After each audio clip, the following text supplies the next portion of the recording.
وأصحابه وبارك وسلم. أعوذ بالله من الشيطان الرجيم. بسم الله الرحمن الرحيم. هو الذي أرسل رسوله بالهدى ودين الحق ليظهره على الدين كله ولو كره المشركون. صدق الله مولانا العظيم وصدق رسول النبي الكريم. ভাই একেবারে কথা বন্ধ করি, এতক্ষণ কথা বলছে, একেবারে কথা বন্ধ করি। সবাই জবানকে বন্ধ করে দিই, জবান না চালাই, জবান বন্ধ করি।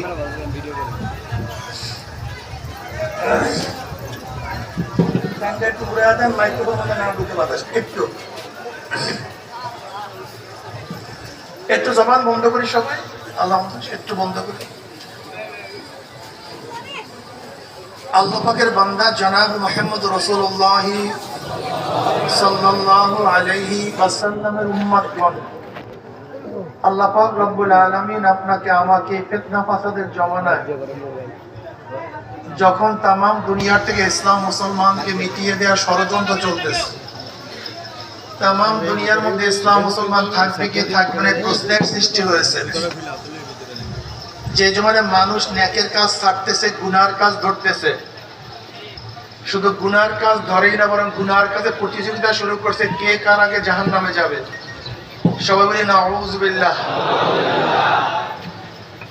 যে জমানে মানুষ নেকের কাজে আশ্চর্য হয়, গুনার কাজে স্বাভাবিক থাকে, যে জমানে মুসলমান ইসলামকে পছন্দ করে না বরং নামধারী মুসলমান ইসলামের সবচেয়ে বড় দুশমন হয়ে গেছে,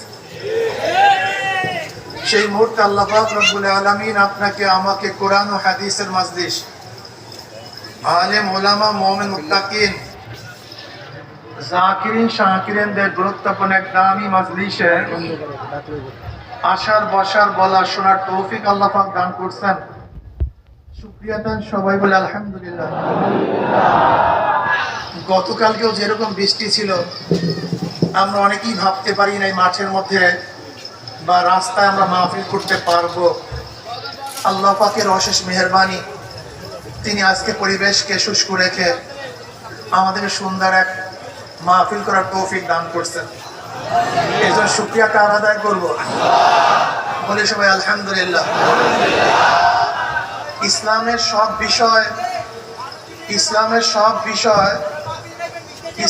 সব বিষয় এখনই বয়ান করা, এই স্বল্প টাইমের মধ্যে বয়ান করা সম্ভব? আপনারা কি মনে করেন সম্ভব? সব বিষয় তো দূরের কথা, কোন এক বিষয় সম্পর্কে আলোচনা করা খুবই কঠিন, অনেক দ্রুহ। এর জন্য আপনাদের অবশ্যই মনে রাখতে হবে, ইসলামের সব বিষয় এখানে আলোচনা হবে না, আলোচনা করার সুযোগও নাই, সেই জ্ঞানও আমার কাছে নেই। ইসলামের সমস্ত বিষয় সম্পর্কে গভীর জ্ঞান আমার কাছে নাই, সময়ও নাই, জ্ঞানও নেই, দুইটারই অভাব। কাজে সংক্ষিপ্ত কিছু আলোচনা করবো, খুব খেয়ালের সাথে শোনা চাই, খুব খেয়ালের সাথে। যদি কথাগুলি শরিয়াত সম্মত হয় মানা চাই, আর শরিয়াতের উল্টা ফলে খেলা ফলে প্রত্যাখ্যান করা চাই, নাকি ভাই? লা তাআতা লিমাখলুকিন ফি মাসিয়াতিল খালিক। গুনার উপরে মুমিন কারোর কথা মানতে পারে না, গুনার উপরে মুমিন কার কথা মানতে পারে না। এটা আগে ধারণা করেন, বিশ্বাস করেন, বদ্ধমূল হন যে গুনার উপরে মুমিন কারোর কথা মানতে পারে না, যদিও সেই গুনার আদেশ মা করুক না কেন। যেরকম মা বলছে এখন তো নামাজ পড়া লাগবে না, আপনি কি মায়ের আদেশ মানতে বাধ্য? কেন? আদেশটা গুনাহ, নামাজ না পড়া এটা অনেক বড় গুনাহ। আমার মা নামাজ না পড়ার কথা বলছেন, যদিও আমার মা, কিন্তু এখানে নামাজ না পড়ার এই হুকুম মানা, কার হুকুম মানতে হবে? মাশাআল্লাহ, কথাটা বুঝছি। বাবা আমাকে বলছে যে তোর আজকে রোজা রাখা লাগবে না, তোর কাজ আছে, কঠোর পরিশ্রম আছে, তোর রোজা লাগা লাগবে না। এখন কি বাবার কথা মানবো? যদিও আদেশটা বাবার ছিল, কিন্তু আদেশটা গুনার ছিল, শরিয়াতের খেলাফ ছিল। এই জন্য বাবার হুকুম আমি মানতে বাধ্য নই। মা মেয়েকে বলছে তোর বোরখা লাগবে না, পর্দা লাগবে না, যদি আদেশটা মার ছিল, কিন্তু যেহেতু শরীয়তের খেলাফ আদেশ, ওই মেয়েকে ওই আদেশ ওই মেয়ে ওই মায়ের আদেশ মানতে পারবে না। কথাটা ক্লিয়ার?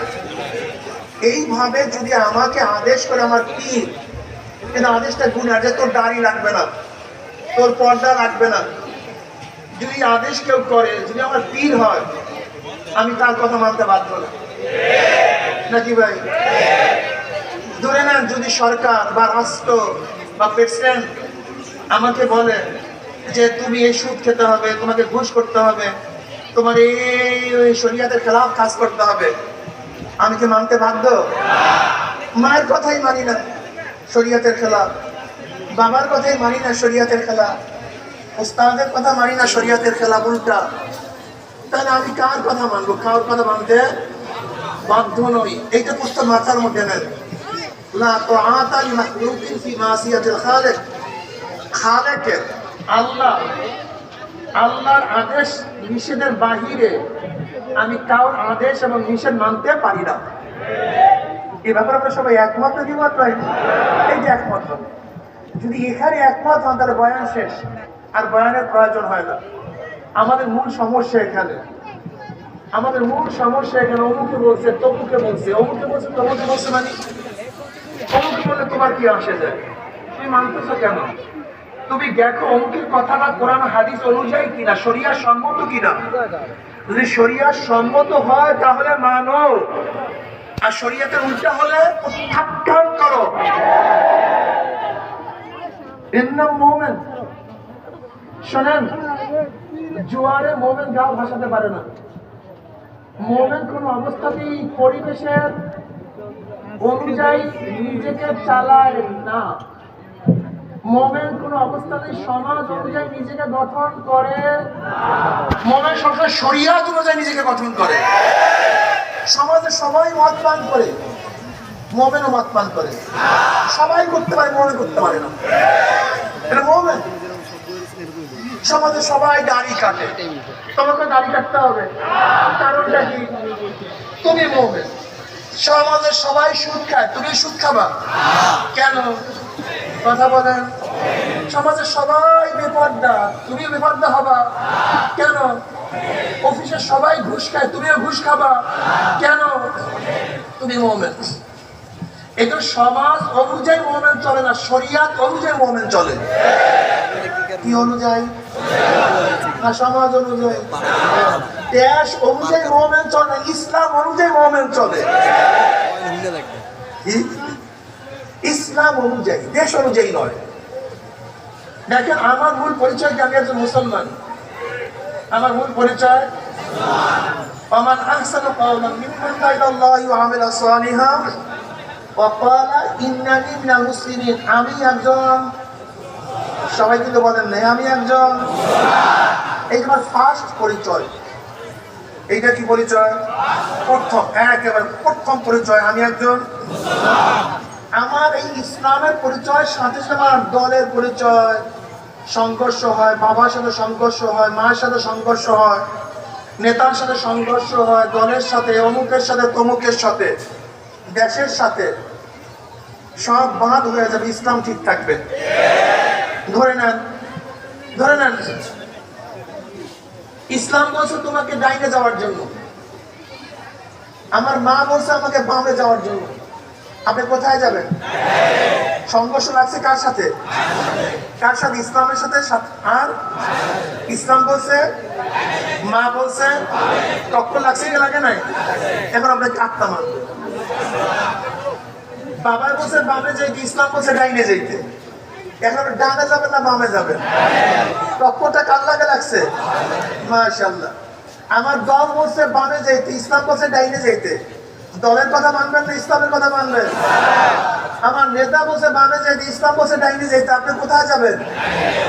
যখনই যেখানে টক্কর লাগবে, আমার দেশ বলছে বামে যেতে, ইসলাম বলছে ডাইনে যেতে, দেশের কথা মানা যাবে না। আমি চৌধুরী, আমি সৈয়দ, আমি তালুকদার, আমি ধনী, আমি শিক্ষিত, আমি ডক্টর, আমি ইঞ্জিনিয়ার, আমি বড় বড় ধনী, বিশাল মালিক, টাকার পাহাড়, আমার বল ক্ষমতায়, আমি অমুকের ব্যক্তি, অমুক দেশি, সব পরিচয় পরে আগে পরিচয় আমি একজন কি ইসলামের সাথে যেখানে টক্কর লাগবে, ইসলামের বাড়িতে সব ভেঙে যাবে, ইসলাম ভাঙতে পারবে না।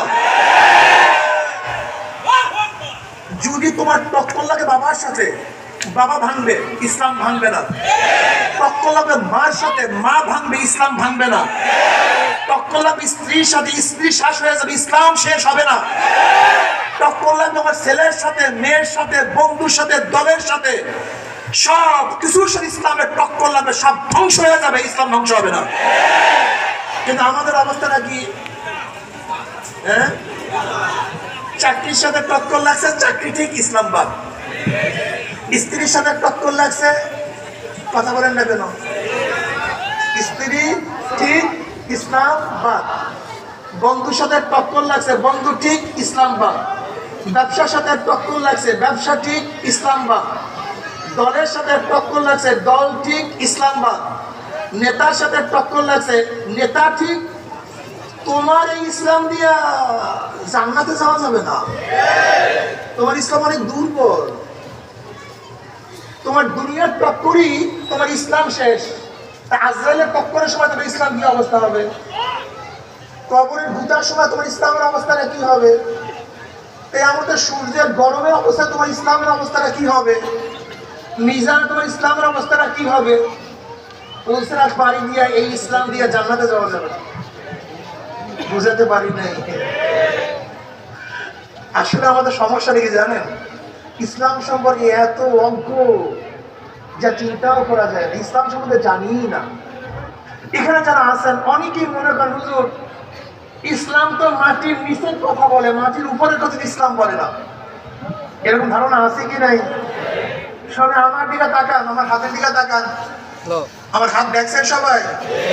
হ্যাঁ, এইটা হলো উপর, এইটা নিচ।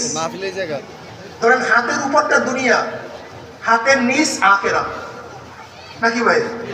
হাতের উপর, হাতের নিচ। এই দুনিয়াতে যাহা কিছু করবেন এই কবরে তাহাই পাবেন। এখানে নামাজ পড়বেন, আখেরাতে সওয়াব পাবেন। এখানে রোজা রাখবেন, এখানে কথা বলেন, এখানে পর্দা করবেন, এখানে মদ পান করবেন, এখানে গুতা খাবেন। এখানে সুদ খাবেন, এখানে গুতা খাবেন। এখানে বেপর্দা চলবেন, এখানে গুতা চলবে। এখন বলেন তো দুনিয়াকে বাদ দিয়ে আখেরাত, আখেরাতকে বাদ দিয়ে দুনিয়া চলবেন কিভাবে? বর্ণের জায়গায় কিভাবে চলবেন আমাকে বলেন তো? আর দুনিয়া মাজবাতুল আখিরাত, এই দুনিয়াতে আখিরাত কামাই যায় না। এখানে যাহা কিছু করবেন, যাহা কিছু বলবেন, যাহা কিছু দেখবেন, সব কিছু কবরে পাবেন, সব কিছু। ওয়ানাদাউল মাওয়াজিন আল-কিসত লিয়াউমিল কিয়ামাহ ওয়া আন্না আমাল বানি আদম কাওলাহু ইউকজান। ইমাম বুখারী রাহমাতুল্লাহ আলাইহি, বুখারী শরীফের শেষ বাব, আল্লাহ পাক রব্বুল আলামিন কিয়ামতের ময়দানে ইনসাফের, ন্যায়ের এক পাল্লা স্থাপন করবেন। কিসের পাল্লা? ন্যায়ের। যা কিছু করবে, আন্না আমাল বানি আদম কাওলাহু ইউকজান, বনি আদমের যত কাজ, যত কথা, সব কিছু ওজন করা হবে। কিসের মধ্যে? হ্যাঁ, فأما من ثقلت موازينه فهو في عيشة راضية وأما من خفت موازينه فأمه هاوية। যাদের নেকের পাল্লা এক তিল পরিমাণ ওজন হয়ে যাবে, জান্নাতের ফয়সালা হয়ে যাবে। আর যাদের নেকের পাল্লা এক তিল পরিমাণ কম হয়ে যাবে, গুনার পাল্লা ভারী হয়ে যাবে, জাহান্নামের ফয়সালা হয়ে যাবে। আল্লাহ আমাদের সবাইকে মাফ করে দেন। চাষের ইসলামের টক্কর লাগবে সব বাদ। ইসলাম নবী দুনিয়াতে আসছেন কেন? আসার কারণটা কি? রবিউল আউয়াল মাস, আমার নবী এই মাসে জন্মগ্রহণ করেছেন। কিসের জন্য? মানে প্রবল রয়াত অনুযায়ী 12 তারিখ, অন্য রয়াতের মধ্যে ভিন্ন তারিখও আছে। 12 রবিউল আউয়াল নবী আলাইহিস সালাতু ওয়াস সালাম দুনিয়াতে আসছেন। এর ব্যতিক্রম রওয়ায়াত আছে, সেই দিকে আমি যাব না। আসছেন কেন? আল্লাহ বলেন হুয়াল্লাযী আরসালা রাসূলাহু বিল হুদা ওয়া দীনিল হক লিইয়ুযহিরাহু আলা দ্বীনি কুল্লি। নবী দুনিয়াতে আসছেন সমস্ত আদর্শের উপরে, নীতির উপরে। তার দিন, তার নীতি, তার আদর্শ বিজয় অর্জন হবে। তার মানে দুনিয়াতে যত আদর্শ আছে, socialism, capitalism, communism, democracy, secularism, যত নিজাম, যত এজাম, যত আদর্শ, যত নীতি, সমস্ত নীতি আদর্শের উপরে যত ধর্ম, যত বর্ণ, যত মত, যত পথ দুনিয়াতে আছে, সমস্ত ধর্মের উপরে, সমস্ত পথের উপরে, সমস্ত আদর্শের উপরে, সমস্ত নীতির উপরে জনাব মুহাম্মদ রাসূলুল্লাহ সাল্লাল্লাহু আলাইহি ওয়াসাল্লাম নীতি আদর্শ বিজয় হওয়ার জন্যই নবী দুনিয়াতে আসছেন। এবার বলুন তো, নবী আসছেন সমস্ত আদর্শের উপর তার আদর্শ বিজয় করার জন্য। এখন আপনি নবীর উম্মত হয়ে যদি নবীর আদর্শ বাদ দিয়ে অন্য কোনো আদর্শ লালন করেন, পালন করেন, আমি নিশ্চিত আপনি নবীর উম্মত না, কোনো সন্দেহ নেই। উদাহরণস্বরূপ ডেমোক্রেসি, গণতন্ত্রবাদ, এদিকে আল্লাহ আল্লাহ রসুল দিছে না আব্রাহাম লিঙ্কন দিছে? কথা বলেন না কেন? এদিকে আল্লাহ দিছে না আব্রাহাম লিঙ্কন দিছে? এখন আপনি যদি নবীর উম্মত হইয়া ডেমোক্রেসি বাস্তবায়নের চেষ্টা করেন, তাহলে আপনি আব্রাহাম লিঙ্কনের উম্মত হতে পারেন, নবী মুহাম্মদের উম্মত হতে পারেন না। বুঝেন না কেন? সেকুলারিজম, ধর্ম নিরপেক্ষবাদ। সেকুলার মানে বুঝেন? সেকুলারিজম মানে ধর্ম নিরপেক্ষবাদ। আসলে সেকুলারের অর্থ ধর্মহীনতা। সেকুলার অর্থ কি? ধর্মহীনতা। সেকুলার দুনিয়াতে আসছি ধর্মকে বিলুপ্ত করার জন্য, দুনিয়া থেকে বিদায় দেওয়ার জন্য। ধর্ম নিরপেক্ষ, ধর্ম আজীব। আচ্ছা বলেন তো, আমি আমার বাবার পক্ষে না বিপক্ষে? কেউ আমাকে প্রশ্ন করছে ইনি কে, আমাকে আমার বাবা সম্পর্কে প্রশ্ন করছে ইনি কে, আমি কি বলবো? জোরে বলেন। যদি না বলি যে আমার বাবা না, কি হইল? আমি বৈধ সন্তান না অবৈধ সন্তান? যদি চুপ থাকি তাহলে কি হবে? তাহলে আপনার সন্দেহ সৃষ্টি হবে, বাবা কি বাবা না, মুনাফিক হয়ে গেলাম। আমার বাবার আমি পক্ষে, এখানে নিরপেক্ষ হওয়ার কোনো সুযোগ। আমি আমার মার, কথা বলেন না কেন, আমি আমার ভাই হিন্দু হিন্দু ধর্মের, খ্রিস্টান খ্রিস্টান ধর্মের, ইহুদি ইহুদি ধর্মের, বৌদ্ধ বৌদ্ধ ধর্মের, মুসলমান মুসলমান ধর্মের। এর জন্য কোনো ধার্মিক নিরপেক্ষ না। যে নিরপেক্ষ সে ধার্মিক না। কোনো ধার্মিক যে নিরপেক্ষ, কোনো ধার্মিক নিরপেক্ষ হতে পারে না। যে নিরপেক্ষ সে ধার্মিক হতে পারে। এর জন্য যারা বলে আমি নিরপেক্ষ, সে মুমিন হতে পারে, সে বেঈমান হতে পারে। আপনি তো জানেনই না, আপনি তো বুঝিনি না, আপনার বুঝি নাই, বুঝতেও পারতেছেন না। আল্লাহ পাক কি বলছেন? ইনিল হুকমু ইল্লা লিল্লাহ। আসমান মাওলা, জমিন মাওলা, বাতাস মাওলা, পানি মাওলা, গাছ মাওলা। তোমাকে সৃষ্টি করছে আল্লাহ, তোমার বাবাকে সৃষ্টি করছে আল্লাহ, তোমার দাদাকে সৃষ্টি করছে আল্লাহ, গোটা দুনিয়া আল্লাহ। আইন সবে কার? জোরে বলেন। ডেমোক্রেসি কি বলে? তারা কি বলতেছে?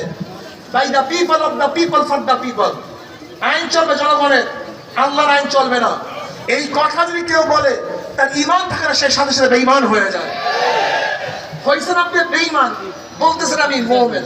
আপনার ঈমান ঠিক নেই, আপনার ইসলাম ঠিক নেই, আপনার বুঝ ঠিক নেই। আমি কথাটা বোঝাতে পারিনি। এগুলি সম্পূর্ণ আদর্শ, এক নীতি। জনাব মুহাম্মদ রাসূলুল্লাহ সাল্লাল্লাহু আলাইহি ওয়াসাল্লাম আসছেন গোটা দুনিয়ার যত নীতি আদর্শ সব বাদ হয়ে নবী আলাইহিস সালাতু আদর্শ দুনিয়াতে কি হবে? বিজয় হবে, প্রতিষ্ঠিত হবে। কিন্তু মুসলমানরা বুঝেও না, শান্তি কোন জায়গায় তাও তারা জানে না। দেখেন, আজকে 53 বছর পর্যন্ত আমাদের সংবিধানের মূলনীতি কি ছিল? গণতন্ত্রবাদ, সমাজতন্ত্রবাদ, ধর্মনিরপেক্ষবাদ, জাতীয়তাবাদ। এই চার মূলনীতি মানুষকে শান্তি দিতে। আজকে মানুষের অধিকার প্রতিষ্ঠা করতে পারে নাই, গরিবের অধিকার প্রতিষ্ঠা করতে পারে নাই, জেলের অধিকার প্রতিষ্ঠা করতে পারে নাই, কামার চামার ঋষি এদের অধিকার প্রতিষ্ঠা করতে পারে নাই, শ্রমিকদের অধিকার প্রতিষ্ঠা করতে পারে নাই, না পুরুষের অধিকার প্রতিষ্ঠা করতে পারেছে, না মহিলাদের, না মুসলমানদের, না হিন্দুদের, না খ্রিস্টানদের, না বৌদ্ধের কার অধিকার প্রতিষ্ঠা করতে পারে নাই। কিন্তু ইসলাম এমন এক আদর্শ, এমন এক নীতি, এমন এক সংবিধান যা প্রতিষ্ঠিত হলে গোটা বাংলাদেশের, গোটা দুনিয়ার যে শ্রেণীর মানুষ হোক না কেন তাদের অধিকার প্রতিষ্ঠিত হবে। শ্রমিকের অধিকার প্রতিষ্ঠিত হবে, জেলের তাদের অধিকার প্রতিষ্ঠিত হবে। আমি চ্যালেঞ্জ দিয়ে বললাম, জনাব মুহাম্মদ রাসূলুল্লাহ সাল্লাল্লাহু আলাইহি ওয়াসাল্লাম যে আদর্শ নিয়ে আসছেন, সেই আদর্শ অ্যাপ্লাই করা হয়, আগামী 10 বছরের মধ্যে বাংলাদেশে একজন গরিবও থাকবে না, সব দরিদ্র সীমার উপরে চলে যাবে। বিশ্বাস হয় না? হবে কেমনে? বিশ্বাস হয় না। শুধু একটু উদাহরণ দেই, তাহলে বুঝতে পারবেন। আপনি ব্যাংকে গেছেন লোন আনার জন্য, ধার আনার জন্য, ব্যাংক কি বলবে? কত লক্ষ টাকা নিবা? 5 লক্ষ। তাহলে দাও, মর্গেজ দাও। আপনি বলবেন কি ভাই আমি তো না খেয়ে আসি, আর আপনি 5 লক্ষ টাকা চান, আমার টাকা কোথায়? টাকা তো নাই। তাহলে আসসালাম, তোমার জন্য লোন না। লোন কার জন্য? কথা বলেন না কেন? যার আছে, যার আছে, যার নাই। তার মানে এখানে তো অর্থনীতি কিসে? এখানে তো অর্থনীতি সম্পূর্ণ ভুল করছে। ভাই আপনার খেয়াল শুনে এই কথা বলেন না। বর্তমান অর্থনীতি ধনীদের জন্য, গরিবদের জন্য বর্তমান অর্থনীতি না। কথাটা বুঝাতে পারি নাই। দেখেন, ধনীদেরকে বর্তমান অর্থনীতি 4 বার ধনী করে। কয়বার? 4 বার। আর গরিবদের পেটের মধ্যে 5টা রাখতে পারে। বিশ্বাস হয় না? দেখেন, বাংলাদেশ ব্যাংক তাকে লোন দিছে যার আগে থেকে আছে, 1 বোনাস। ব্যাংক তাকে টাকা দিছে, 2 বোনাস। সুদ মওকুফ করছে, 3 বোনাস। ঋণ মাফ করছে, কয় বোনাস? নাকি ভুল বললাম? টাকা আগে থেকে আছে 1, ব্যাংক দিছে 2, লোন মাফ 3, সুদ মাফ কত? আর গরিবের পেটে 4টা 5টা লাগছে। আগের থেকে 1 লক্ষ টাকা নাই, 1 লাখ। ব্যাংক তাকে দেয় নাই, 2 লাখ। লোন মাফ হয় নাই, 3 লাখ। সুদ মওকুফ হয় নাই, 4 লাখ। আর বড় লোকদেরকে যেই টাকা মাফ করছে, ওই টাকা তো বাংলাদেশ সরকারের টাকা। ওই টাকার অংশীদারিও গরিব ছিল। বড় লোককে মাফ করার কারণে গরিবের পেটের মধ্যে 1 লাখ। বড় লোক পায় কয়বার? 4 বার। আর গরিব লাত্তিকায় কয়টা? এরপরে গরিবরা সব ওদের পাবে, সব গরিব ওদের পাবে। আমি আশ্চর্য হয়েছে গরিবদের অবস্থা দেখে। বিশ্বাস করেন, আমি গরিবদের তামসা দেখা আমি পেশা মেরে তাকাইয়া থাকি যে এত বোকা হয় কিভাবে। অথচ ইসলামের অর্থনীতি সব কাদের জন্য? যাকাত কাদের জন্য? ফিতরা কাদের জন্য? ওশর কাদের জন্য? দান কাদের জন্য? মানব কাদের জন্য? সব গরিবদের জন্য, সব গরিবদের জন্য। ইসলাম ইনফাক, খরচ করো, দাও। কাদেরকে? কাদেরকে দিতে বলছে? ধনীদেরকে দিতে বলছে। কাদেরকে দিতে বলছে? আর আমাদের অর্থনীতি গরিবের লাঠি মারো, বড় লোকদের দিয়া দাও। আর কি চাও তোমরা? ইসলামের অর্থনীতি আর কি দেখতে চাও? ইসলামের অর্থনীতি সব গরিবদেরকে, কথা বলে না কেন? গরিবদেরকে, বড় লোক থেকে।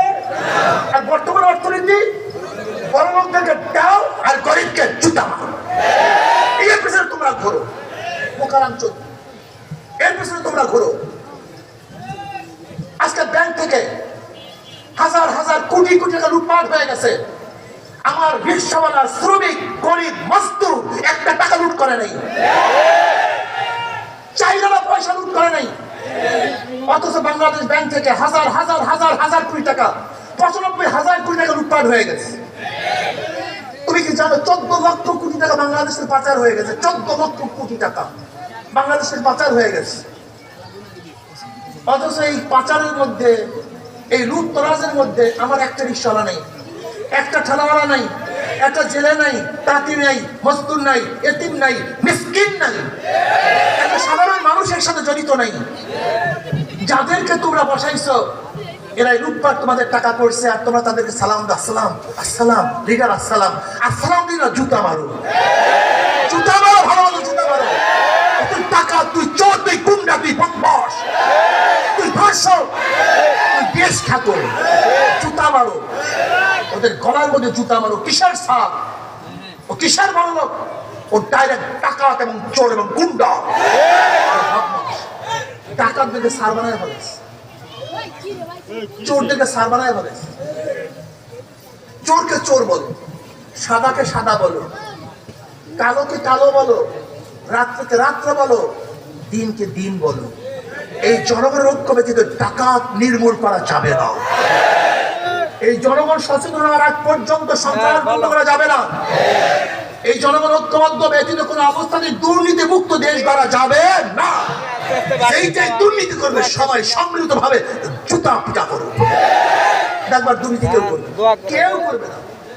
যখনই দেখবে এতদিন দুর্নীতির পরে জেলখানা থেকে বের হওয়ার পরে ফুলের মালা, এখন দেখবে যুবকরা সবাই জুতার মালা নিয়ে দাঁড়ায় রয়েছে লিডারের জন্য। জুতার মালা, জুতার মালা বানাও। যত লিডার চুরি করছে, ডাকাতি করছে, ওদের জন্য জুতার মালা বানাও, ঝাঁটার মালা বানাও।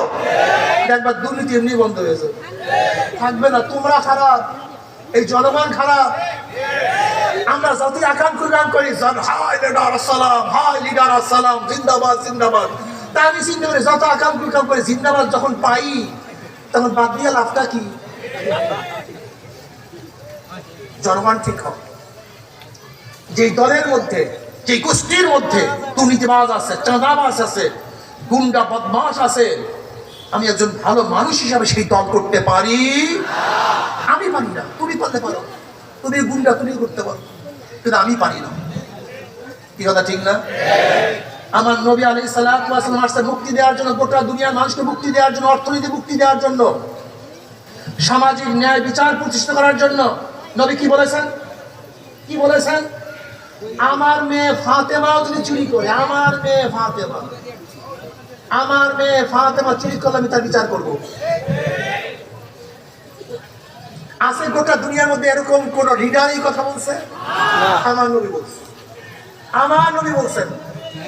তুমি কি জানো ইসলাম কি জিনিস? ইসলামের আদর্শ সম্পর্কে জানো? আবু বকর সিদ্দিক রাদিয়াল্লাহু তাআলা ক্ষমতায় বসার পরে, খলিফা হওয়ার পরে, কাঁধের মধ্যে কাপড়ের গাঁঠি নিয়ে বাজারে রওনা করছেন। ওমর ইবনে খাত্তাব রাদিয়াল্লাহু বলেন, ভাই আবু বকর কোথায় যান?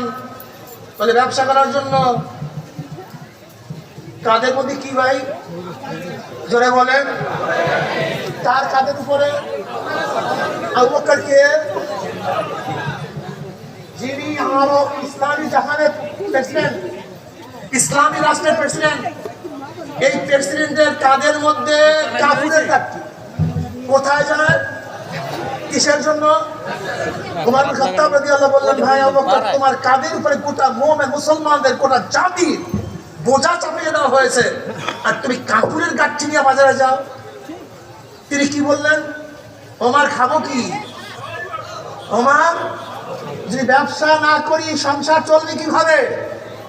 অথচ আমাদের দেশে রাজনীতি করে কেউ যদি পাতি নেতা হয়, ওর 14 গোষ্ঠীর ব্যবসা করার দরকার নেই। এই জাতি তোমাদের কপালে থুক, থুক তোমাদের কপালে, এই মুসলিম জাতির কপালে থুক। ওরা লিডার নির্বাচন করতে ভুল করছে।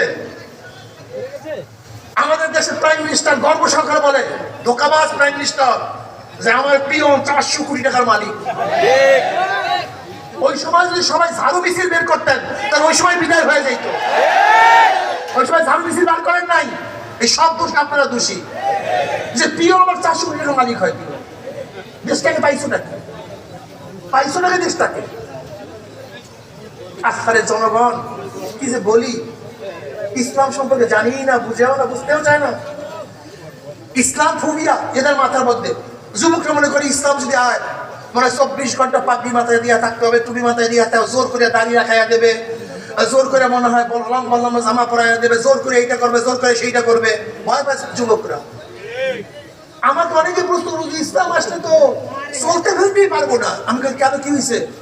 কোনো জোরে এইটা করবেন সেই আমি বলে, বোকা তো ইসলাম সময় বুঝোই তো না, সমস্যা ধরে। আমি গাঁজা করতে বললাম, হুজুর গাঁজা খাবো কিভাবে ইসলাম আসলে? আছে না এরকম ফ্রি অনেকে বলি, আমি তো আমার সবার সাথে ফ্রি ভাবে কথা বলি, আমি রোগ বুঝি কার কি রোগ।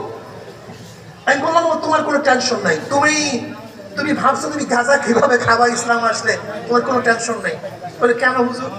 আমি বললাম, বাবা তুমি কি মসজিদে গিয়ে গাঁজা খাইতে পারবা? বলে, না হুজুর, মসজিদে গাঁজা খাইতে হবে। আমি বলি, কেন খাইতে পারবা না? কেন? বলে, হুজুর মসজিদের পরিবেশ, গাঁজা খাওয়ার পরিবেশ নাকি? আমি বললাম, ঠিক মসজিদের পরিবেশটা এই গোটা বাংলাদেশের মধ্যে সৃষ্টি করা হবে, যেখানে কোনো জায়গায় গিয়ে তুমি গাঁজা খেতে পারবা না, এমনি গাঁজা খাওয়া তোমার চলে যাবে। আমরা পরিবেশ সৃষ্টি করবো, তুমি আর গাঁজা মুখিয়ে দিতে পারবে না, করে ভালো লাগবে না। তোমার সমস্যা আছে এখন? না হুজুর, তাই তো, সমস্যা নেই হুজুর, তাহলে কোনো সমস্যা নেই। ইসলামকে কঠিন মনে করিয়েন না। আচ্ছা ধরেন তো এখানে যারা আসছেন অনেকেই দেখেছি টুপি মাথায় দিয়েছেন, নতুন ভাইরা যারা সবসময় টুপি পরেন না। আচ্ছা বলেন তো, আপনি যখন একটু আগে রাস্তা থেকে আসছেন, তখন আপনার টুপি পরতে লজ্জা লাগছে, কিন্তু এখানে আসার পরে কিন্তু আপনার টুপি পরতে লজ্জা লাগছে? কারণটা কি? জোরে বলেন না। আমরা জোর করছি টুপি পরতেই হবে, টুপি পরতেই হবে, টুপি পরতেই হবে বলছি একবারও? আপনি টুপি বললেন কেন? আপনার কোনো সমস্যা আছে? ইসলাম পরিবেশ সৃষ্টি করবে, যে পরিবেশের মধ্যে মদ করে এমনি মদ ছেড়ে দিবে, গাঁজা করে এমনি গাঁজা ছেড়ে দিবে, ধর্ষণ এমনি ধর্ষণ ছেড়ে দিবে, যেখানে ঘুষ খুলে এমনি ঘুষ ছেড়ে দিবে, যেখানে জালেম এমনি জুলুম ছেড়ে দিবে। তোমার সমস্যা কি বলো? তোমার সমস্যা নাকি? তুমি যে নিজেই ছেড়ে দাও, কোনো সমস্যা আছে? তুমি ইসলামকে এমন ভাবে বিশাল মনে করছো, এই বিয়াকুবগুলি ইসলামকে কয়েকটা আইনের মধ্যে সীমাবদ্ধ করছে। ইসলাম আসলে খালি কি করে, হুদু হাত কাটা, সঙ্গে সার করা, কি আজীব ব্যাপার। ইসলাম কি মাত্র দুই একটা আইনের নাম? এই আইন কি সবাই প্রয়োগ হবে? তুমি কি জানো যে এলাকার প্যাডের খুদায় যদি কেউ চুরি করে, যে এলাকায় প্যাডের খুদায় যদি কেউ চুরি করে, ওই এলাকার গভর্নরকে ধরা হবে? চোর তো দূরের কথা, ধরবে কাকে? শাসকরাই। এই যে ক্ষুধার্ত মানুষটা, ক্ষুধার কেন চুরি করছে? এনার ক্ষুধা নিবারণ করো নাই কেন? দোষ তো হবে তোমার কি? তুমি জন্মের মতো কাজ করো, কোনো অসুবিধা নেই। প্যাডের ক্ষুধা যদি জন্মের মতো আমার পকেটের খানাও খাও, কোনো সমস্যা নাই।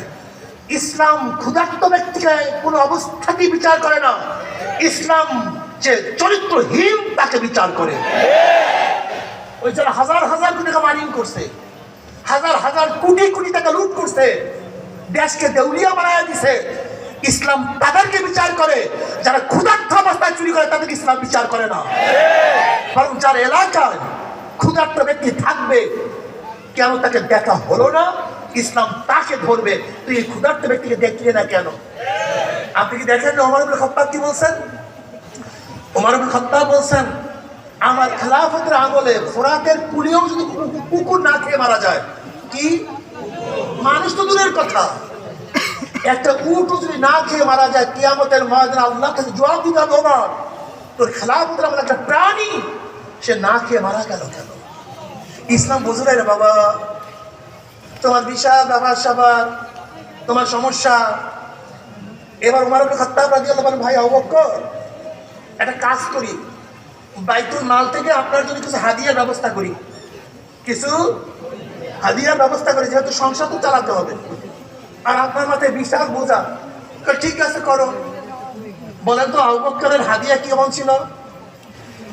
একটা স্বাভাবিক মধ্যবর্তী পরিবারের যেই পরিমাণ বাজেট ইসলামী রাষ্ট্রের প্রেসিডেন্টের হুবাহু ওই পরিমাণের বাজেট, 1 টাকাও বেশি না।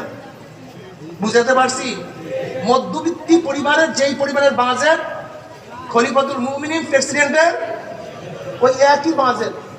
আবু বকর রাদিয়াল্লাহু স্ত্রী একদিন আবু বকর রাদিয়াল্লাহু বললেন, আমার একটু মিষ্টি খাইতে মনে চায়। কি খাইতে মনে চায়?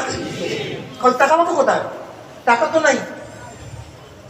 আমাদের দেশের সৌরা প্রাইম মিনিস্টারের পিওনের 400 কোটি টাকার মালিক, আর আবু বকরের স্ত্রী মিষ্টি খাইতে মনে চায় প্রেসিডেন্টের। মিষ্টি খাওয়ার পয়সা? ইসলাম বুঝো, বুঝো ইসলাম। এখন মিষ্টি তো খাইতে মনে চায়, পয়সা নাই।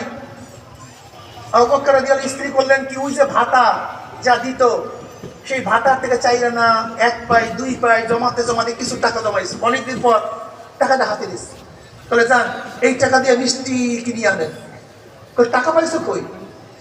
আমাদেরকে যে বাইতুল মাল থেকে ভাতা দেয়, সেই ভাতার থেকে কিছু কিছু কিছু কিছু রেখে রেখে আমি টাকাটা জমাইছি। আবু বকর রাদিয়াল্লাহু বললেন, ও তাহলে তো আমার ভাতা বেশি আনা হয়।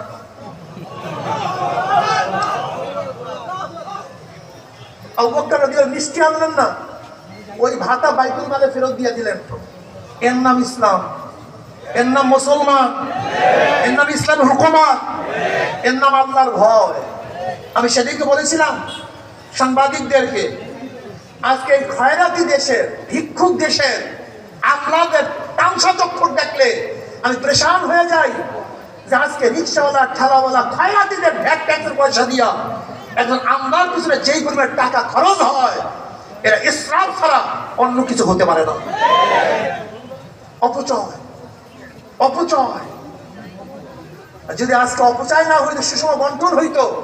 আপনি জানেন আজকে একজন ডিসির পিছনে বাংলাদেশ কত টাকা খরচ করে জানেন?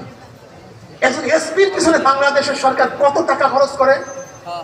আমি ঘেটে দেখলাম, বর্তমান সংবিধান, বর্তমান আইন এই জনগণের জন্য নয়, এই বর্তমান আইন সম্পূর্ণ সরকারকে নিরাপত্তা রাখার জন্য, অবৈধ কাজ করার জন্য। যত আইন কার জন্য? যে সরকার থাকবে তাকে নিরাপত্তা আকাম কুকাম যেন করতে পারে, সেই জন্য আইন। এই জনগণের স্বার্থে কোনো আইন এই বাংলাদেশে নেই। এত র্যাবের কাজটা কি বলেন তো? এত পুলিশের কাজটা কি? যত পুলিশের কাজটা কি? শুধু সরকারকে নিরাপত্তা দেয়া। র্যাবের কাজটা কি? সরকারকে নিরাপত্তা দেয়া। নাকি ভুল বললাম? সিআইডির কাজটা কি? সরকারকে নিরাপত্তা দেয়া। ডিজিএফআইয়ের কাজটা কি? সরকারকে নিরাপত্তা দেয়া। এনএসআই কাজটা কি বলেন? শুধু সরকারকে নিরাপত্তা দেয়। সব এনএসআই, ডিজিএফআই, র্যাব, পুলিশ, যত প্রশাসন সব সরকারকে নিরাপত্তা দেয়া। তাই জনগণকে নিরাপত্তা দেবে কে? সরকারটা করবো কি আমি? আমার সরকার কি? সরকার তো হয়েছে জনগণের জন্য। যদি জনগণ না খেয়ে মারা, তোমার মতো সরকারের কোনো দরকার নেই। জনগণ নিরাপদ না থাকে, তোমার মতো সরকারকে নিরাপত্তা দেওয়ার কোনো লাভ আমাদের মধ্যে নেই। আমি তোমার নিরাপত্তা দিছি কিসের জন্য? আমাকে নিরাপত্তা করার জন্য, নিরাপদ দেওয়ার জন্য। কিন্তু এখানে সব আইন সরকারের জন্য, সরকারি নিরাপত্তা দেওয়ার জন্য, জনগণের জন্য কোনো আইন নেই। তোমার সে কপাল পরে আর কেউ নেই। এজন্য আসুন ইসলামকে প্রতিষ্ঠিত করেন। এই রবিউল আউয়াল মাসে নবী আলাইহিস সালাত দুনিয়াতে কেন আসছেন ভালো মতো বুঝেন। লিইউযহিরাহু আলা দীনি কুল্লি। একটু বললাম দুনিয়ার কথা। ইসলাম পালন করলে দুনিয়ায় এই শান্তি, আর ইসলাম পালন করলে কবরেও মুক্তি, কবরেও। আর ইসলাম পালন না করলে দুনিয়াতেও অশান্তি, কবরেও অশান্তি। ফাসিরাত দুনিয়া ওয়াল আখিরা, দুনিয়াও বরবাদ, আখিরাতও বরবাদ। তোমার মেয়েকে অ্যাসিড নিক্ষেপ করা হবে, তোমার মেয়ে ধর্ষিতা হবে, তোমার মেয়ে তোমার কথার অবদ্ধ হইয়া যাবে, পরকীয়া প্রেমের মধ্যে পড়িয়া যাবে। তোমার ছেলে গাঁজা দেবে, মদ ধরবে, খুনি হবে, জালেম হবে। তোমার ছেলে যতই বৃদ্ধি হোক না কেন, বুয়েটে আবরার হত্যার সাথে তোমার ছেলে জড়িত থাকবে। তোমার ছেলে যতই ভদ্র হোক না কেন, ওই জাহাঙ্গীর ইউনিভার্সিটিতে 100 ধর্ষণ করার পরে তোমার ছেলে সেঞ্চুরি পালন করবে। তোমার মেয়ে এত চরিত্রহীন হবে, বাচ্চা প্রসব করার পরে ট্রাঙ্কের মধ্যে বাচ্চা আটকায় রাখবে। তোমার মেয়ে এত চরিত্রহীন হবে, বাচ্চা প্রসব করিয়া ট্রেনের মধ্যে ফালাইয়া দিবে। তোমার মেয়ে এমন চরিত্রহীন হবে, বাচ্চা প্রসব করার পরে পানির চাপা দিয়া মারিয়া ফালাইবে। ঘটনা নাই এই বাংলাদেশে? যদি তুমি ইসলাম অনুযায়ী না চলো, তোমার ঘরে ঐশী পয়দা হবে, যে ঐশী বাবাকেও হত্যা করে, মাকেও হত্যা করবে। যদি ইসলাম অনুযায়ী না চলো, তোমার ছেলে এমন হবে, বুকে ছুরি ধরিয়া, বাপ মার বুকে ছুরি ধরিয়া নেশার পয়সা তোমার থেকে গ্রহণ করবে। আর ইসলাম অনুযায়ী চলে, তোমাকে সালাম দিবে, তোমার পাও ধোয়া দিবে, তোমার খেদমত করবে, তোমার জন্য জীবন উৎসর্গ করিয়া দিবে। দেখবা বড় লোকের ছেলেরা বড় লোক মারা গেলে চোখের মধ্যে কোনো পানি নাই, তুমি খেয়াল করিয়া দেখিও। অধিকাংশ শিক্ষিত ছেলেমান বাবা মারা গেলে চোখের মধ্যে পানি থাকে না। অধিকাংশ বড় লোকদের ছেলেমান বাবা মারা যাওয়ার পরে দাফন কাফন করার আগে তাদের মধ্যে জায়গা জমি নিয়ে ঝগড়া শুরু হয়ে যায়। বাবার জন্য কোনো দোয়া নাই, দোয়াও করতে জানে না। এক ব্যারিস্টার বাবার জানাজায় কান্দতে কান্দতে অস্থির হয়ে যাইতে আছে। দাফন করার পরেও তার কান্না থামে না। সবাই বলছে আপনি তো মনে হয় বাবাকে অনেক বেশি মোহাব্বত করেন, এর জন্যই কান্নাকাটি করতে আসেন। তাহলে হ্যাঁ, বাবাকে মোহাব্বত করি, কিন্তু কান্নাকাটির উদ্দেশ্য শুধু মোহাব্বতের কারণেই নয়। তাহলে এত বেশি কেন কান্দেন? বলে দেখো আমি এত বড় ব্যারিস্টার, আমি এক কেসে এত টাকা নেই, লেকিন আজকে বাবার জানাজার দাঁড়াইয়া জানাজার দোয়া পড়তে পারলাম না। আমি জানাজার দোয়াও জানি না, এই ব্যথা আমি সহ্য করতে পারি না। আমি কি শিখলাম? আমি তো কিছুই শিখলাম না, বাবার জানাজার দোয়াও পড়তে পারলাম না। হে মুসলমানের সন্তানেরা, আজকে মুসলমানের সন্তানরা সূরা ফাতিহা জানে না। অধিকাংশ মুসলমানের সন্তানরা জানাজার দোয়াও জানে না। বাবা মা মারা গেলে দোয়া করবে, সেই দোয়াও তার মধ্যে নাই। চোখের মধ্যে পানি নাই, নামাজ নাই, রোজা নাই, দুনিয়াটাই জাহান্নামের কুয়া হয়ে গেছে। আর আল্লাহ না করুক, তওবা না করিয়া যদি কবরে যাও, ওই কবরটা কবর থাকবে না, কবরটাও জাহান্নামের কুয়া হয়ে যাবে। আল্লাহ তুমি আমাদের সবাইকে মাফ করিয়া দাও। কোনো নাফরমানের কবরের দুই পাশের মাটি এত জোরে চাপ মারবে, চাপের চড়ে এক পাথরে আর এক পাথরে লাগাইয়া ফেলাইবে। আল্লাহ আমাদের সবাইকে ক্ষমা করিয়া দাও। ইউরাফুল মুসলিমুনা বিসীমাহুম ফায়ুখাযু বিন-নাওয়াসি ওয়াল আকদাম। যেরকম বিজ্ঞ ডাক্তারের কাছে রোগী যাওয়ার পরে ডাক্তার রোগীর চেহারা দেখলেই বলতে পারে কোন রোগের জান রোগীর মধ্যে ঢুকছে, ঠিক কিয়ামতের ময়দানে গুনাহগারদের চেহারা দেখলেই ফেরেশতারা বুঝতে পারবে কোন ধরনের গুনাহ করিয়া নাফরমান কিয়ামতের ময়দানে উঠছে। এই আয়াতের তাফসীর নবী আলাইহিস সালাতু ওয়াস সালাম বিভিন্ন ধরনের চেহারার কথা বয়ান করছেন। যারা দুনিয়ার মধ্যে বেনামাজি নামাজ পড়বে না, কিয়ামতের ময়দানে তাদের চেহারাটা আলকাত্তার মতো কালো হয়ে যাবে। ফেরেশতারা দেখলেই বুঝতে পারে দুনিয়ার মধ্যে বেনামাজি নামাজ পড়তো না। যারা দুনিয়ার মধ্যে হারাম খাবে তাদের চেহারা শুয়ারের সুরাত হইয়া যাবে। আল্লাহ আমাদেরকে মাফ করিয়া দাও। যারা হিংসা আসাদ করবে তাদের চেহারা কুকুরের সুরাত হইয়া যাবে। আল্লাহ ক্ষমা করিয়া দাও। যারা ধনী হওয়ার পরে যাকাত আদায় করবে না, ওই যাকাতের মালগুলি বিরাট বিরাট সাপ হয়ে যাবে। পেটের মধ্যে বিশাল বিশাল সাপ, দুই সোয়ালের মধ্যে সাপ শুধু আঘাত করতে থাকবে। আল্লাহ তুই আমাদের সবাইকে ক্ষমা করিয়া দাও। যারা ঠকবাজি করবে তাদের যারা বাঁদরের সুরাত হইয়া যাবে। আল্লাহ ক্ষমা করিয়া দাও। যারা দুনিয়া মধ্যে জেনা করবে, জেনাকার পুরুষের চোখ দুটা মহিলাদের শরমগার মতো হইয়া যাবে। ফেরেশতারা দেখলেই বুঝতে দুনিয়ার মধ্যে জেনাকার, জেনাকার মহিলাদের চোখ দুটা পুরুষের শরমগার মতো হইয়া যাবে। জেনাকার মহিলাদের পেটের মধ্যে একটা আগুনের বাচ্চা হবে, বাচ্চা আস্তে আস্তে বড় হইতে থাকবে। কি যে ব্যথা,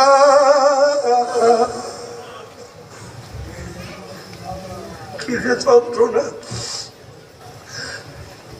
বাচ্চা প্রসব হবে না, সহ্য করতে পারবে না। শুধু বাচ্চার মাথা বাইর হবে, ওই বাচ্চার মাথার মধ্যে জাহান্নামের শিকল লাগাইয়া হাজার হাজার বছর টানতে থাকবে, কিন্তু বাচ্চা প্রসব হবে না।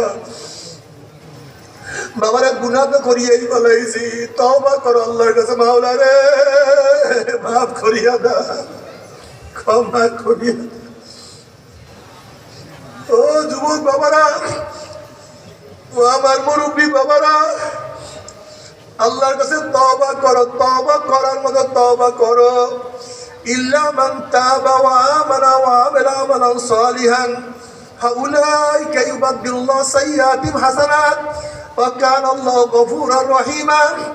যারা তওবা করার মতো তওবা করবে, ঈমানকে মজবুত করবে, নেক আমল বাড়াইতে থাকবে, আমার মাওলা শুধু গুনাহ মাফি করবে না, সমস্ত গুনাহকে নেকের দ্বারা পরিবর্তন করিয়া দিবেন। এ আমার যুবক বাবারা, আমার মুরব্বী বাবারা, বেশি বেশি তওবা করো। নবী আলাইহিস সালাতু ওয়াস সালাম ফরমান, আত-তাইবুনা যামবে কামাল্লা জানবালা, যারা গুনাহ থেকে তওবা করবে আমার মাওলা তাদের সমস্ত গুনাহ মাফ করিয়া দিবে। যেরকম কাপড়ের মধ্যে ময়লা লাগলে ভালো মতো ধুইলে মনে হয় যেন কোনোদিন ময়লাই লাগে নাই, ঠিক গুনাহ থেকে তওবা করলে মনে হয় কোনোদিন গুনাহই করে নাই। আল্লাহ মাফ করিয়া দাও, আল্লাহ ক্ষমা করিয়া দাও, আল্লাহ তওবা করার তৌফিক দিয়া দাও। বাবারে, যাদের বিবাহের বয়স হয়ে গেছে বিবাহ করিয়া ফেলাও। ও আমার বাবারা, যাদের মেয়ে বিবাহ দেওয়ার বয়স হয়ে গেছে তাদেরকে বিবাহ দিয়া দাও।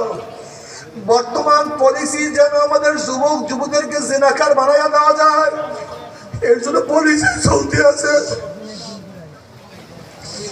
দেখবা হাজার অন্যায় করে, হাজারো জেনা বিচার করে কোনো ক্ষতি নাই, কিন্তু বিবাহ করলি, অল্প বয়সী বিবাহ করলি কত আইন, অল্প বয়সে আকাম কুকাম করলে কোনো আইন নাই, কিন্তু অল্প বয়সে বিবাহ করলি আইন। সব পরিচয় হলো আমাদের দেশকে বেঈমান বানাবাড়াই। আল্লাহ আল্লাহ তুই আমাদের সবাইকে মাফ করিয়া দাও।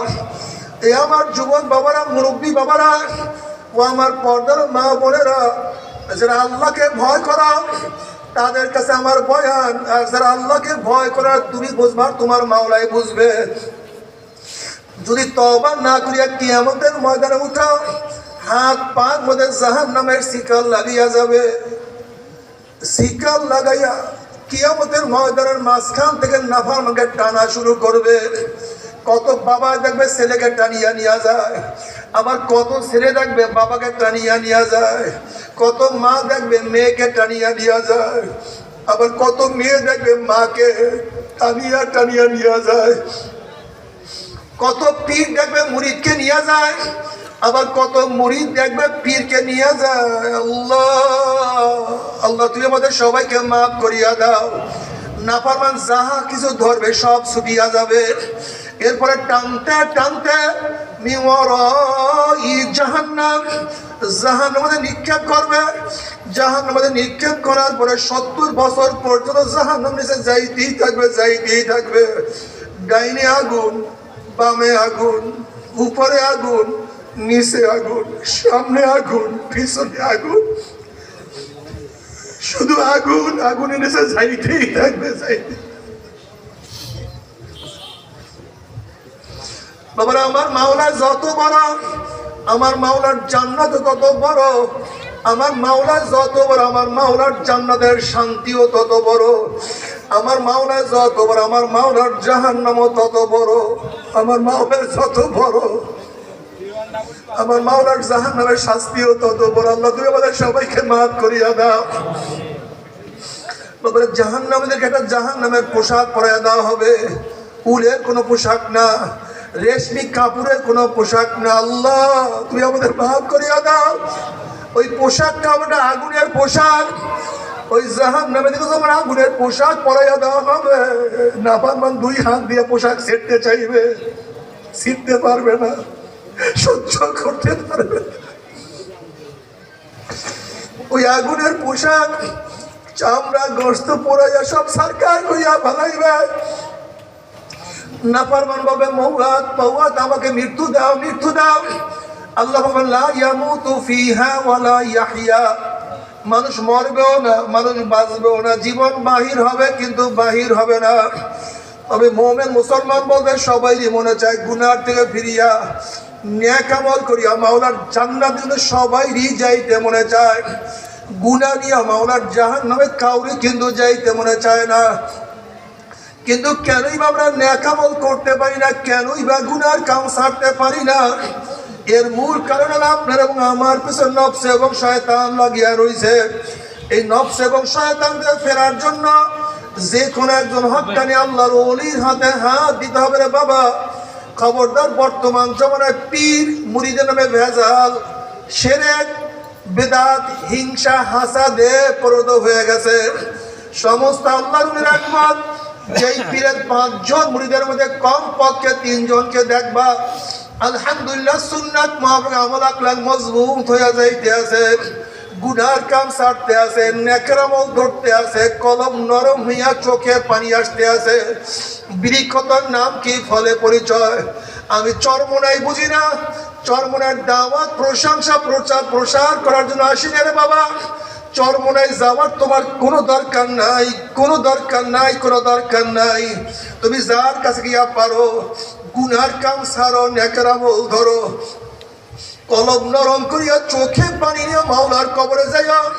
যেরকম দুনিয়ার ঘরে আগুন লাগলে পানি ছাড়া নিবানো যায় না, ঠিক তদ্রুপ তোমার এবং আমার গুনার দ্বারা যেই জাহান্নামের আগুন জ্বলিয়া রইছে, চোখের পানি ও ছাড়া কিন্তু জাহান্নামের আগুন নিবানো সম্ভব না। আমার জন্য দোয়া চাই, আমিও দোয়া করি, সবাই সবার জন্য প্রাণ খুলিয়া দোয়া করো, যেন কিয়ামতের ময়দানে গলাগলি বাঁধিয়া মাওলা একসাথে জান্নাতে যাওয়ার তৌফিক দিয়া দেয়। আল্লাহুম্মা আমিন, আল্লাহুম্মা আমিন, আল্লাহুম্মা আমিন। ও আমার পর্দার মা বোনেরা, ও আমার মা বোনেরা, দুই হাত তুলিয়া মাওলার দরবারে কান্দো আর মাওলার কাছে মাপ চাও।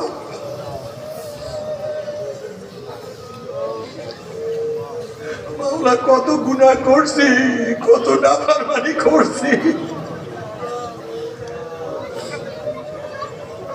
আল্লাহ কত নামাজ কাজা করছি, কত রোজা ছাড়িয়ে দিছি, কত মিথ্যা কথা বলছি, কত বেবিচারের মধ্যে লিপ্ত হয়ে গেছি, কত বেপরদা চলছে, কত গাঁজা ইয়াবা মদ পান করছি, কত হারাম কবিরা গুনাহ করছি। আল্লাহ গুনার বোঝা মাথায় নিয়ে তোমার শাহী দরবারে হাত তুলছি। আল্লাহ আমরা যতই গুনাহ করি না কেন, আমাদের গুনার সীমা আছে, সংখ্যা আছে। তোমার রহমতের কোনো সীমাও নাই, কোনো সংখ্যাও নাই। আমাদের গুনার দিকে না তাকাইয়া তোমার রহমতের দিকে তাকাইয়া তুমি আমাদের জিন্দেগীর সমস্ত গুনাহ খাতা মাফ করে দাও।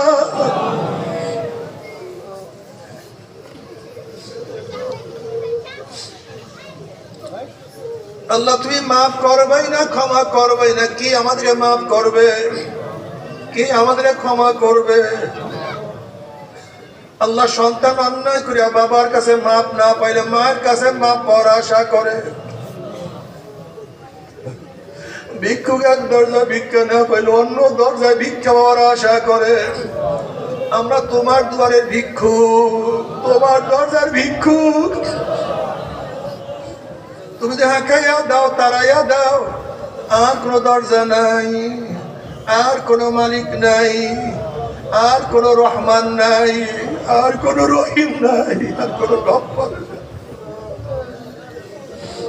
আল্লাহ তুমি মাঠের দিকে তাকাইয়া দেখো, তোমার বন্ধুরা কেন কাঁদে? আমাদের ছেলেও মারা যায় না, মেয়েও মারা যায় না। দুনিয়ার বিপদেও পড়ি নাই, নাফরমানি করিয়া বলাইছি, আমাদের সবাইকে মাফ করিয়া দাও, গুনাহ থেকে বাঁচিয়া থাকার তৌফিক দিয়া দাও। আমার যুবক বাবাদেরকে কবুল করিয়া নাও, আমার মুরব্বী বাবাদেরকে কবুল করিয়া নাও। আল্লাহ আমাদের মা বন্ধুকে কবুল করিয়া নাও। আল্লাহ আমরা যারা হাত তুললাম জানি না কার মা নাই, বাবা নাই, স্ত্রী নাই, সন্তান নাই, দাদা নাই, দাদু নাই, নানা নাই, নানু নাই। আল্লাহ এই বৈষম্য বিরোধী আন্দোলনে কত আমার ভাইরা আজকে নাই। আল্লাহ যত মুমিন মুমিনাত মুজাহিদরা কবরে শুয়ে রয়েছে, সবার কবরে আযাবকে মাফ করে দাও। কাজ করে